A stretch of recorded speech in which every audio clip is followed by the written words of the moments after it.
red side. And a couple of bans coming out already. It looks like it's going to be Yunara and the Nico. Nothing real surprise there. And then Azir. So these are the usual suspects for sure. Okay. None of the bans seem too off. I think the fact that ZSM have focused on Yunara here is a little interesting, considering that they haven't really prioritized this champion. I'm looking at all of their drafts. They have banned Yunara every single time when they were on blue side, and they played a single game of it. It did not seem like LWX was very comfortable on this. So the Jace is going to also be the third ban here. Whether or not we get the Aatrox over on TT, people who are, it's hard to land because you know it's the size of the state of Texas, but you know, a lot of the teams know what to expect and know how powerful that Pop Blossom can be, so we really position and go out of our way to avoid it, so it can be hard to land it. But last couple of bans did roll through, and we're going to start off strong. We're going to start off with an Orianna for our first pick. It's fine, decent lane. What is TT's response going to be here for Haru? Could be a Rise as the blind. You could also go for Talia, but that's more of a reactive lane. We've also seen Akali kind of open up as the later side lane kind of answer into this champion. Seems like we're going to see that Aatrox again. Always a big flex and one of the more stronger junglers here. Just the things that Riot has done to top lane champions to bring them in jungle, I think, while interesting, does really throw a spanner in the works for pro play, just because they're also really unhealthy in their clears. Like, Talon still has one of the most disgustingly, like, free early clears in this game, and him, like, Aatrox, the Kiana still, these champions clear it incredibly fast. Still looking for a last little hover. It looks like it's going to be the Varus for that one. Great blind pick. We'll always ham that one up for sure. And we've seen it time and time again. MF is probably going to be the response, and there it is right on cue. Unless they caster curse me, but I don't see any real reason not to pick up MF here. We've seen just an absolute phenomenal experience with them over and over. But you know, we do need to try to set up a ball delivery system here. I believe with our third or maybe our fourth pick for ZSM. We've got the Orianna. We've got one part of that Exodia piece, and having something to get in range is super important. But we've got plenty of options on the table. Looks like we got Wukong, we got Zen, and plenty of other things. Zen probably makes sense. That is going to be a safer pick. But the big thing too is this is more than likely, like you were saying, this is Aatrox jungle. Still a flex here. One of the problems right now because of the flexibility of so many champions into jungle and top lane is when you're taking these champions, a lot of them are very good at skirmishing early. And Xin Zhao is okay at doing that. He's one of the stronger, like levels 1 through 6. He can very much skirmish early in the game, but against an Aatrox, depending on how that plays, is slightly favored. I would give it slightly favored to the Aatrox. So it's very important for ZSM to find ways to avoid the enemy jungle in this early matchup, if this is going to be the case. We get into the second phase of bans. I want to see support bans. I think Rel is super important when you have a champion like Misfortune. So Alistar's going to be a very big premium. It might be what Thundertalk are going to be looking for on the fourth pick. First ban is indeed going to be Alistar, and of course we cannot forget about Braum. MF really does struggle into that. Not that there's not better choices for it. Cassandra being the next ban, focusing on the top lane, I don't think will be the worst thing, because of course we are fighting over top and the support overall. And I don't want to make any predictions just quite yet on this team comp when it comes to the next couple of picks, because I think that these last couple ones, even just getting one more pick, will be able to tell us just a bit more of the story and try to get an idea of how some of these early objectives are going to go.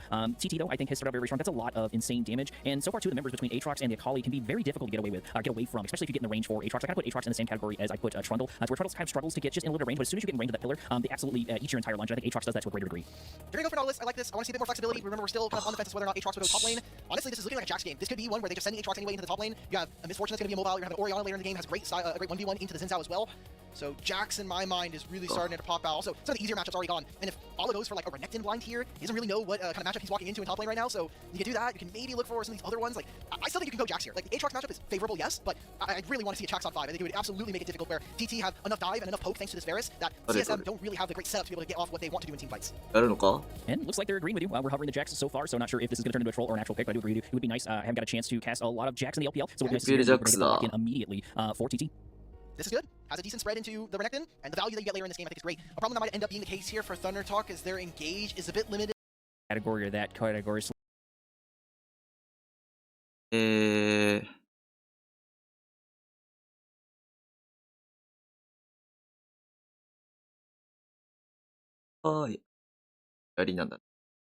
Let's play around it. Let's get a pick before the fight happens, or as the fight's going on, let's able to get one pick, regroup, and then turn that into more picks. We've got plenty of that potential. Just Nautilus alone can absolutely lock someone down. You know, overall, we got Change of Corruptions, we got Jax. There's just so much to play with.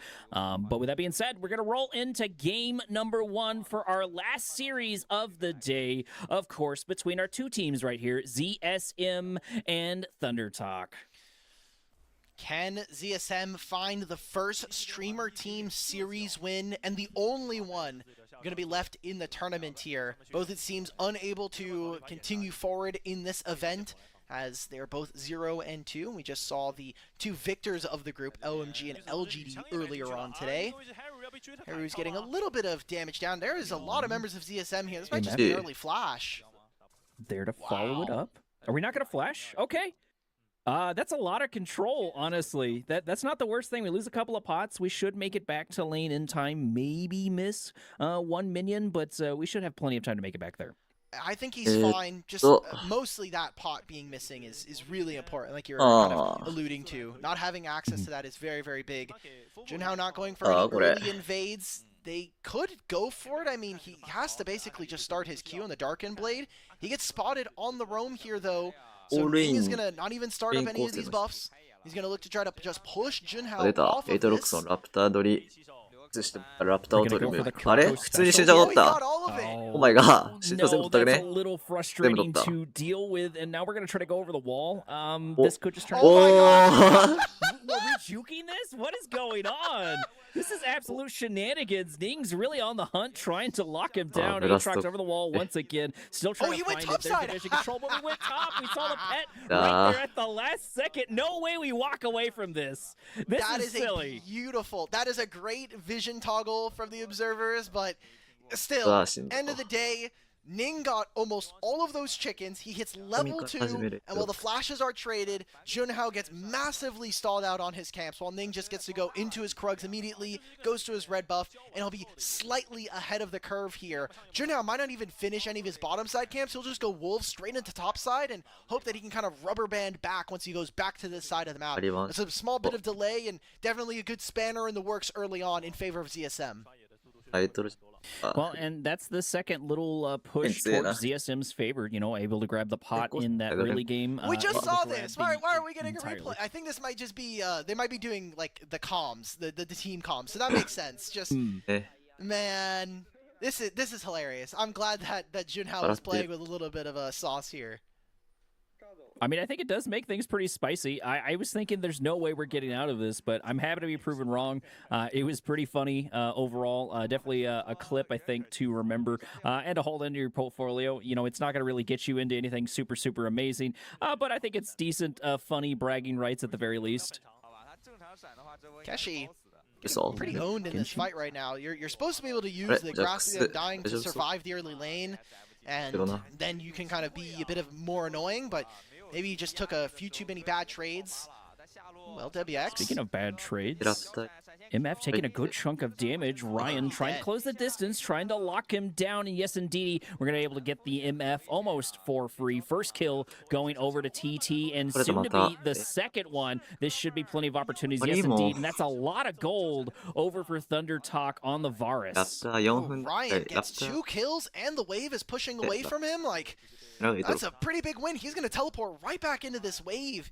And ZSM, their bottom lane, not doing very well. It's been a while since Southwind has played some competitive games. And LWX, after his time on FPX and kind of moving around the league, he really hasn't found the same level of wins afterwards. This was a tough engage here from ZSM, and you want to be able to whittle away at your opponents a little bit more as the misfortune before you're going in. It's also a reason why this matchup, the Rel versus Nautilus, is tough. Nautilus can hook you out of your crash down, and then everything after that is kind of a tough ask. So reason why whittle away at your opponents a little bit more as the misfortune here from ZSM, and you want to be able to whittle away at your opponents a little bit more as the misfortune before you're going in. It's also a reason why this matchup, the Rel versus Nautilus, is tough. Nautilus can hook you out of your crash down, and then everything after that is kind of a tough ask afterwards. So some small mistakes from TT early. We go back into live, and Keshi has teleported bottom. There's no summoner spells for LWX. He dies again. That's really frustrating. That's a lot of time spent in the gray screen for this misfortune. And that's going to be a lot of free waves, unfortunately lost to the other end, giving Varus just a little bit more of a lead going forward. Okay, we're getting a replay for it right there. It looks like MF was just pushed a little bit too far forward, just not respecting, you know, the overextension. I wonder if he got confused because he would have seen the teleport, but he wouldn't have known if it was Ryan or not. So maybe just thinking it was going to be Varus and Nautilus wouldn't have been there, so you can kind of stay in the 1v1. Very smart play coming in from Thunder Talk and just making these lane swap happen. They're going to swap back because they know that the Jax doesn't really want to be anywhere near it. It was Renekton who wants to try to get in this matchup again. This wave crashes. Jax is going to recall, probably finishes his boots. No, he'll get a Phage here, very importantly. But A good start here for Thunder Talk. 5.5 minutes in, they start off with almost a 1,300 gold lead. That's pretty meaningful early on, and despite some of the mistakes from the early game, Junhao is very quickly kind of getting back into this one as these Aatrox. You just farm so quickly with the Q stacks and just the AoE that it does. All of these camps just disappear in front of you. Exactly. And, you know, we've got the gold on two very scary members. You know, Jax can still be a raid boss in a lot of different ways. Maybe not to the same quality as we've seen, you know, a couple of the people sitting in top lane. You know, I think Asante is probably scarier in my opinion, but Jax can get some insane, large, massive stuns that just turn fights around, plus the damage on top of that. And then we've got Varus there for the poke, so Varus can really set up a lot of these engagements for Jax to just sort of go in there, stun them, knock them down. And then, you know, we've got the Aatrox, which we've sold up time and time again. This is a very, very scary jungler, and I'm thinking we've got a very scary team with this scary jungler. Oh, pings are coming out. Junhao wants to move in, but he doesn't have vision, and he doesn't quite know where, if he can even make this play, because they don't have eyes on Southwind. Southwind doesn't show when he moves through mid lane here. Also, a teleport being answered by Feather. So it seems like Dragon really wants to be the priority, but anywhere that Renekton is early, that's kind of where you want to play. Usually want to make it a play around the grubs. Speaking of plays, we're going to try to lock down this Aatrox. A couple of reinforcements trickling in. Feather choosing not to take a hook so far. Going to take a whole bunch of damage. Hook to safety along with a heal. And we're able to get a relatively clean getaway. A couple of resources down, but most importantly, we didn't get taken down overall. And it kind of just sets the tempo back to where it was.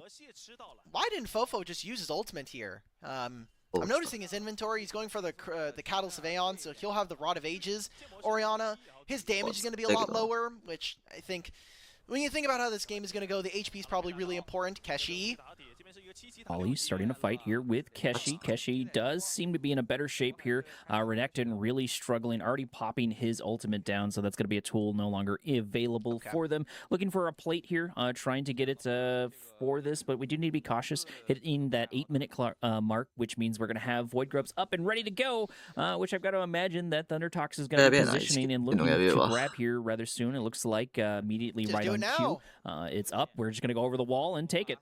Yeah, Ning's nowhere nearby. They don't know this, but with all the visions right now, oh my god, Ryan lives just barely. Look at that HP. That's got to be like, what, 50, maybe 20 in total on top of the Varus, and that would have been a very, very nice shutdown. We did stop taking the Void Grubs. That does make sense after losing that prio in top lane. Ning was really poised to make their way there, and so we backed off. Did we get one grub? It looks like we did get one grub, so that should at least be a little helpful. And most importantly, I think Varus didn't get shut down.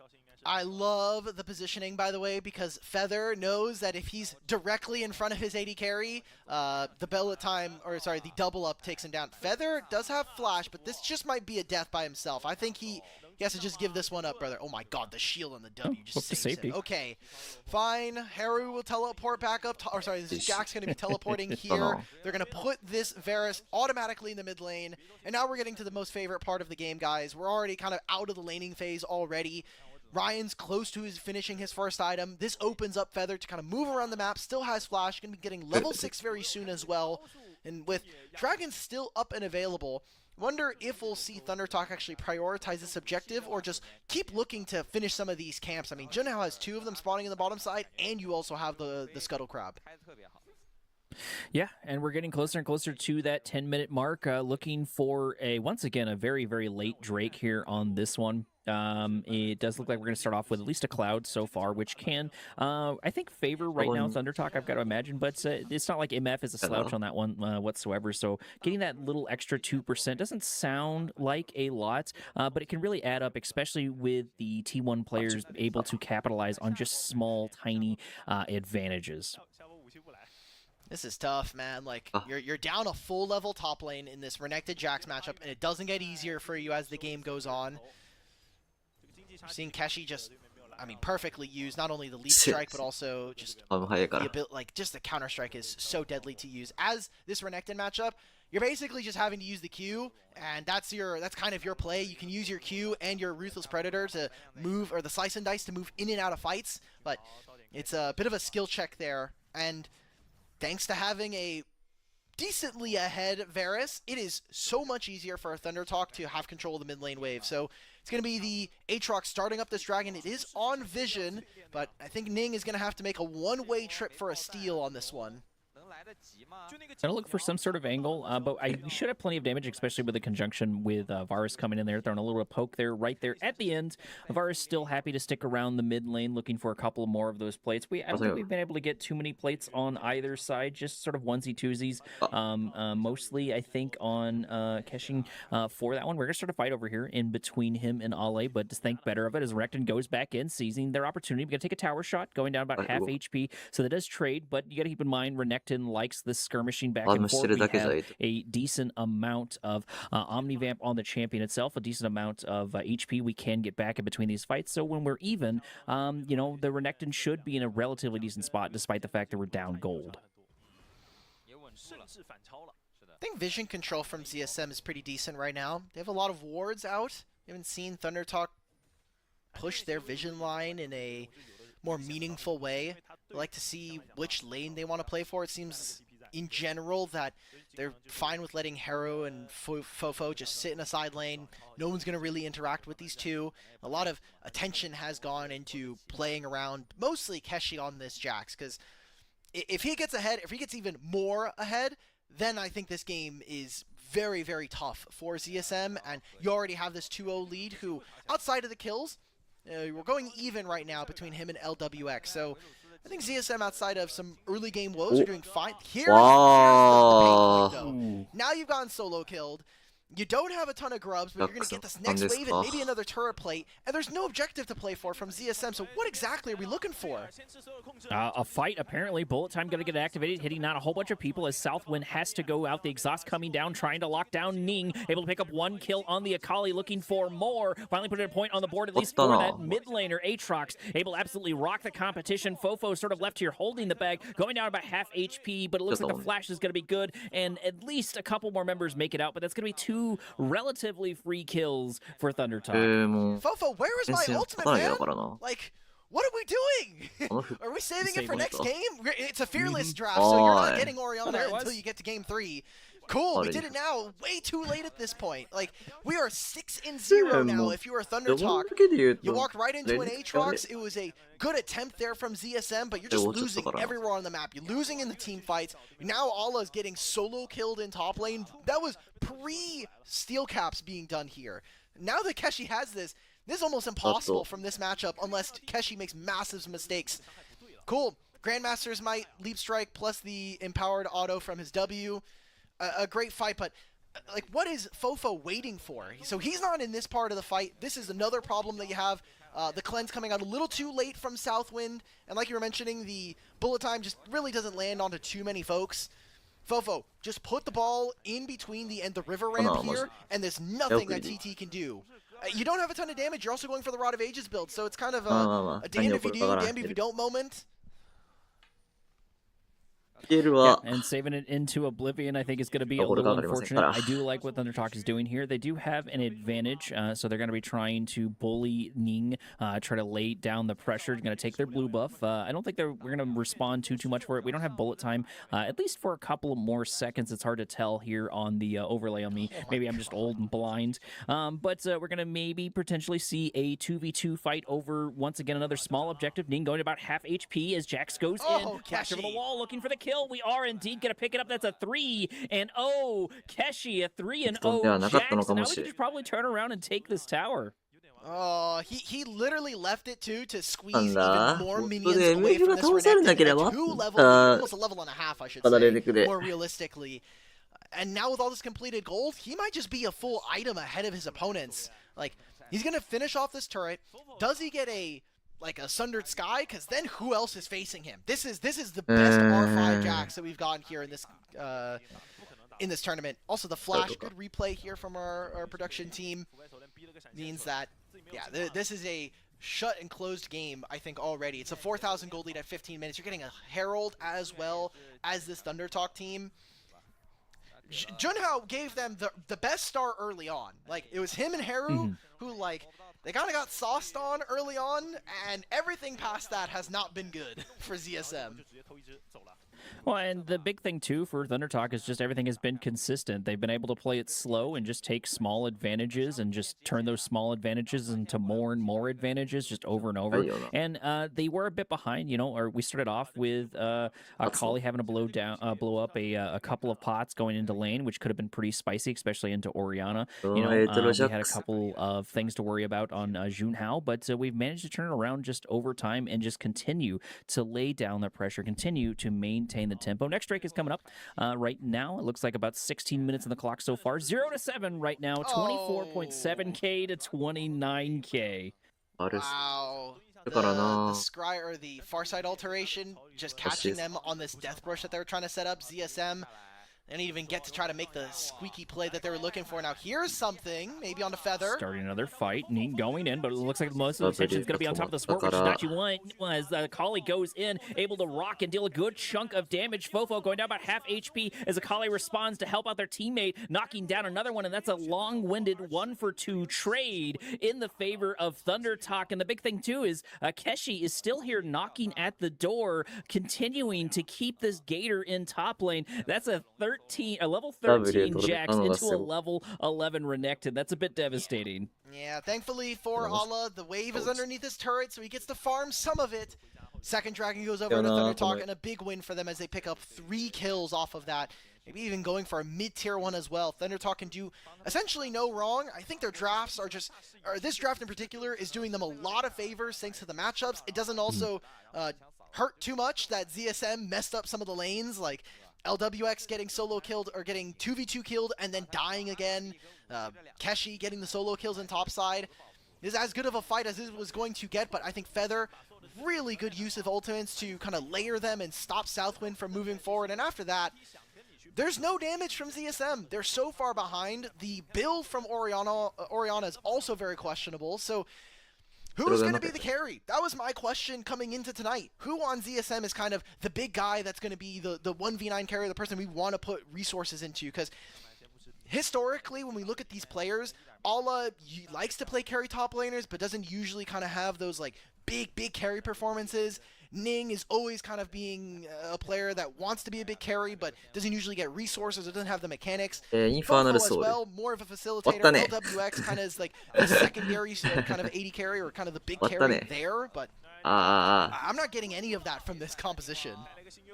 Ning should just kind of die unceremoniously. I don't think there's anything he can do as he goes immediately into Keshin. And honestly, like maybe just give the kill to Aatrox. I don't think feeding the Jax and making the Jax even more powerful. Because look at this. I just noticed this. This is now a level 11 Renekton into a level 14 Jax. It just continues to get worse out. No.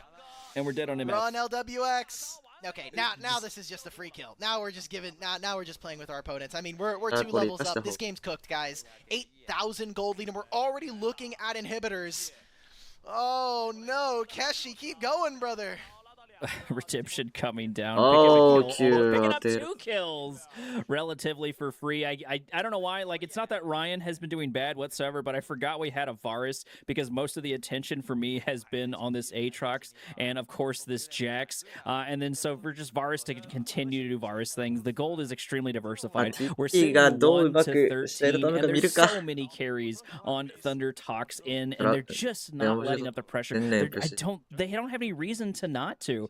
They're not really getting punished, and it looks like ZSM just continues to overstep. ZSM continues to overextend and get caught for it. Imagine overstepping is walking past your mid-tier 2s. That's the dangerous part of this game right now. There's a player gold. Yeah, we had something happen like this yesterday where it doesn't really matter if the supports are at the bottom because all of your teammates are 1 through 4 in terms of gold here in this game. It seems like they're going to try and go for a 1v2, but I mean, Jax just wins this. Counter-Strike owns every single player. It seems like they're going to invest more members. This might be a 1v3 here. This is a good opportunity, but unfortunately, it's just not going to work. I appreciated the idea. I appreciate the sentiment. I feel like a lot of times when you're behind, you just throw all your buttons together, you throw all your G.I. Joes together to try to find some sort of small victory, and getting to shut down on Jax would have been great, but we're just not able to stick the landing. You know what I'm thinking now that you just mentioned that? Because of the way that franchises have worked in terms of just different kind of brands. I wonder how many of like the newer generation of like kids and people are going to know what G.I. Joe is, because that franchise has completely disappeared. Yeah, you know, and I don't need another reminder that I'm old. So thanks for that. That's something He-Man was a big part of my childhood, and yeah. I can. No one is going to know that. Maybe outside of like some of the memes that they see him in. They might know Skeletor. That's it. Skeletor is still a constant meme. We're going to try to lock down Keshin, but we're just refusing to die whatsoever. This is a level 15 Jax, and he still almost picked up a kill. But even though we were able to get the shutdown on Jax, we lost a tower for it. We lost even more pressure. There's so many T2s down on the other side. It looks like every single T2 is down, so we're purely down to T3s. And we only have 2 kills on ZSM's end. Again, if you look at the math, they just doubled the amount of kills they had in this game. So, silver linings, guys. When you're in these kinds of games, most of it is just trying to keep your mental up. Oh my God! Well, you also haven't. I'm gonna flame producer Ilya here. He has also not watched like a ton of SpongeBob. He doesn't have like a very large grasp on some of the more popular like Western medias that are really big. I'm pretty sure he has very little experience with things like Fairly Odd Parents. Okay, he's shaking his head at me. He's saying yes to that. Trying to think of other ones. How much Cartoon Network do you have an experience? Like, you probably don't. You don't have some of the deep cuts there. Have you? Okay, we're gonna continue this because this game's basically over. Producer Ilya, do you know? Have you watched some Codenames Kid Next Door? Ooh, that's no. Okay, get him out of here. We gotta get this guy out of here. It might just be you and me, Corey. Like, this is. Okay, we're doing this again on Keshi. This doesn't matter right now, guys. Yeah, there's just, I mean, sure, we're spinning everything on here, but it's just, it doesn't matter. Yeah, absolutely. We're going to pick up a third Drake sort of for free. Feather's just kind of hanging out, you know, taking in the flowers, taking in the scenery. We can still easily pick up a good chunk of kills here. This is going to be a full 3v3, which is not in the favor of ZSM as we go in, picking up 1 kill, looking for a second kill. Ning going to about half HP, bullet time coming in, doing absolutely nothing as Haru goes back in for the damage. Ale trying to pick up a kill, but unfortunately it's just not going to happen, and we get a very long-winded 1-for-2 trade. Once again, Jack's going down, but it doesn't matter. But most importantly, you know, let's go back to the cartoons. What about Ed, Ed, and Eddie, Prod? That's one I want to know. Do you have you watched Ed, Ed, and Eddie? He has to look these up because he doesn't know them off top, which should immediately give you a frame of reference for his ability to immediately recognize popular franchises. Okay, but have you watched it? Is the question. I'm going to assume no. Memes. Yeah, but like memes don't really count. Those don't. Okay, I know what it is. Okay, I watched anime. Great. Another one that I want to oh man, it's actually escaping me now. Oh my. Foster's Home for Imaginary Friends. Okay, you watched this? Okay, good. All right, I don't have to renounce our marriage. Thank God. Okay. So while that was happening, while Keshi was getting 1v4 for a second time in this game, they did take the third dragon. So Junhao does have, they are on soul point, but all right. Feather goes That's in. A freebie. Pick up a kill. Okay, they've gotten 3 kills now. They've gotten 3 kills in the last few minutes. I think Thunder Talk are definitely playing with their food. Okay, we're going to start a fight over here inside the jungle as Aatrox goes in looking for the damage. Fofo going to take a whole bunch of this. Varus able to poke off another one, and just, I don't think there's any way we can win this fight whatsoever. It started out great, but just the wallet diff is absolutely massive. We're sitting at about 40k to, you know, 52k, so, you know, right around a 12k lead. There's just nothing ZSM can do, which is why we're focusing on a lot of the Cartoon Network stuff. But this might just be the end of the game. Yeah. Into game number 1 overall for sure. But what about Toonami? Did you grow up with Toonami? There's no way he has to watch some more. Okay, but like Toonami's more of like a network, and then there's like a bunch of they just play shows. That's more like a distributor than necessarily shows. Although Toonami does have some great shorts in between. That's gonna be the end of game number 1. It's a 13,000 gold lead. All right, bro. All right, cool, man. That's great. I'm happy for you. Great lower third. Fix the score. How about that? Let's fix the score. Let's put the prize in the back there. Should be rolling for maybe just absolutely is even a lot of shows that were very quintessential. Now look at that graph, just number go absolutely red side. Yeah, like Keshi has a large amount of the damage here. We'll probably get through some more Cartoon Network stuff as we go to the second half of the break. I technically Pleasant Goat Lazy Sheep. I've seen the gifs of this because I had to do a collage for all of the BLG like victory poses they would do with their squad. Shadow was a big leader at doing that, so love the guy. He did get announced to go play on CFO, so all best of luck to him over in LCP.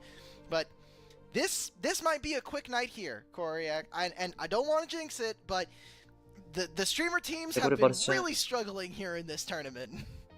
And so far, game number 1 is an indicator that I don't think it's going to change anytime soon. Even though we kind of faltered with Thunder Talk, we were able to. It just didn't really matter. We were down, we could be down 1 or 2 members and still absolutely wreck things. When Thunder Talk goes, okay, maybe we should get a little bit serious. There's the solo kill top lane, a bit devastating for sure, especially early on. And it was just really downhill from that point. A little time doing nothing. The draft, right? We talked about how important this draft was going to be. I mean, you had the Aatrox flex, the Jax on R5. You just win both sides of any matchup depending on where you want to put these two. And then the bottom lane. LWX was a big liability in this game. He gets killed in the 2v2, dies when he walks back to lane. So by 5 minutes, he's 0-2 on MF. And just everything from there was kind of meaningless. It's more so a formality as to watch Thunder Talk win this game from this point on. Honestly, we're talking about MVP talk. I really feel like it should be Keshi.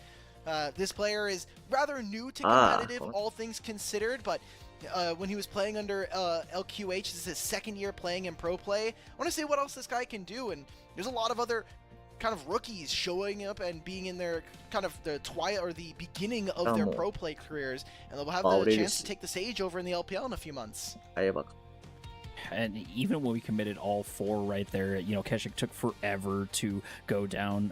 And it's just, we weren't able to do too much. And there's another bullet time right there. At least it was able to get the bot lane, but it just didn't matter. The gold diff was just absolutely phenomenal. I do think there's a non-zero chance for ZSM to turn this around, but it's going to be uphill at best. And then even then, what's kind of muted is we're fighting over the bottom of the barrel, as we mentioned before, but Thunder Talk looking in better form than ZSM for sure. Just give me the MVP. Yep, there it is. Keshi deserves it. Oh, Shaolin Showdown. Okay, sorry, I got baited. I was looking in our general chat of our server. Shaolin Showdown was a very great show. Absolutely. All right. For everybody at home, we're gonna take a short